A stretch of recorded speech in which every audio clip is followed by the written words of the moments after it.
नमस्कार, मी सचिन गावाने आपलं स्वागत करतो मेट्रो नाईट या बुलेटिनमध्ये। बुलेटिनची सुरुवात करूयात एका ब्रेकिंग बातमीनं। 5 वर्षांचा वनवास खूप झाला, आता वनवास नको असं पंकजा मुंडे यांनी म्हटलेलं आहे। लोकसभा निवडणुकांच्या पार्श्वभूमीवर पंकजा मुंडेंचं हे वक्तव्य सूचक मानलं जात आहे। माझ्या समर्थकांपुढे कोणतंही पद मला मोठं नाही असं देखील पंकजा मुंडे यांनी म्हटलंय।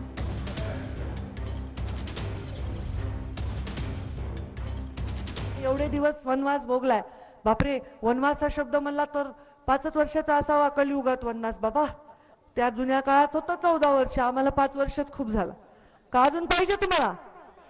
पाहिजे का? मग आहेत ना माझ्या बरोबर? आता कुठेही जाईन तिथं आहेत। वर शिखरावर गेले तर आहेत का? दरीत गेले तर, नदीत गेले तर, आणि कोरड्या आडात उडी मारली तर म्हणजे मी पडून मेले नाही तर तुम्ही वरून पडणारच आहेत माझ्यावर।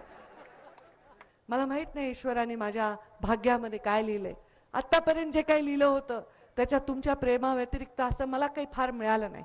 माझ्या जीवनावर मी कधी काही बोलत नाही, पण मी फार दुःख, यातना, वेदना ज्या प्रत्येक स्त्रीच्या आणि पुरुषाच्या देखील जन्मात असतात त्या सगळ्या भोगून झालेल्या आहेत। त्या सगळ्या भोगून सुद्धा माझ्या चेहऱ्यावर कधी कधी नको असताना सुद्धा हसू घेऊन मी बाहेर येते। ते केवळ तुमच्यामुळे येते। तुम्ही नाही तर मला आयुष्यामध्ये काही नाही। ते खड्ड्यात गेलं कुठलं पद बीत मला त्याच्याशी काही देणं घेणं नाही, पण तुमचं प्रेम हे माझ्यासाठी सर्वात महत्वाचं आहे।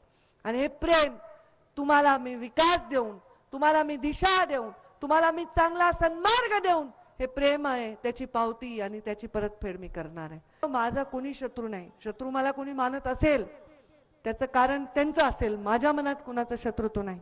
कुणाला काही मोठं पद मिळालं, कोणी काही झालं तर मला काही वाईट वाटत नाही। फक्त आता मला कळत नाही की ते सगळं माझ्याच चर्चेत मी येते। कोणतेही आमदारकी आली पंकजाताईंचं नाव आहे, खासदारकी आली पंकजाताईंचं नाव आहे, काही झालं पंकजाताईंचं नाव आहे। आता काय करू त्याला? तुमच्यामुळे हे नाव आहे, तुम्ही त्याला एवढं मोठं केलंय आणि आता बघा रोज टीव्हीवर दिसतंय ताईचं नाव, आणि मग नाही आलं की बाया बोट मोडतात म्हणतात की नाही। एक कमल जा एक पंकजा म्हणजे माझं आणि प्रीतमताईचं असावं। एक वीर तर एक तीर जशी यांची प्रतिमा आहे, एक धीर तर एक खंबीर अशी त्यांची गरिमा आहे। एक सागर तर एक किनारा, एक लाट तर एक वाट आहे। समजून घेतलं तर फार सोप्या नाही तर अवघड वाट आहे। एक ध्येय तर एक कर्तव्य, दोन्ही संयमाच्या मूर्ती आहेत। संघर्षाच्या काळात सुद्धा दिल्या वचनाच्या पूर्ती आहेत। एक नेतृत्व तर एक कर्तृत्व, राजकारणातही मुरब्बी आहेत। मुंडे साहेबांना त्यांच्यात पाहू, दोन्ही त्यांच्यात छबी आहेत। लोकनेत्याचं ऋण फेडण्यासाठी दुश्मन सुद्धा आपला व्हावा, मुंडे साहेबांचा राजकीय वारसा आपल्या मनामनात जपला जावा। लोक गाणे लावतात, डॉल्बी लावतात, काय मुना म्हणतात, कशी घुसत ते आरपार मुंडे साहेबाची तलवार।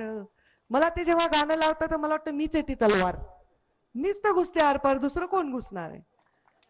जेव्हा ते गाणं काय काय संघर्ष कन्या पंकजताई बघा उतरली रणामधी, मला वाटतं मी घोड्यावरच बसले, मला वाटतं मी चिलखत घातले आणि माझ्या दोन्ही हातात तलवारीन मी निघाले आपली मैदानात। बघत नाही काय काय अंगात येतं तुम्हाला सांगू। आता काहीतरी मी मागच्या जन्मी काहीतरी राणी महाराणी किंवा राजा असेल, काहीतरी युद्धच केले असतील। शिपाई तर नक्की असेल, राजा महाराजा नसेल समजा, पण नक्की मी कुठली तरी शिपाई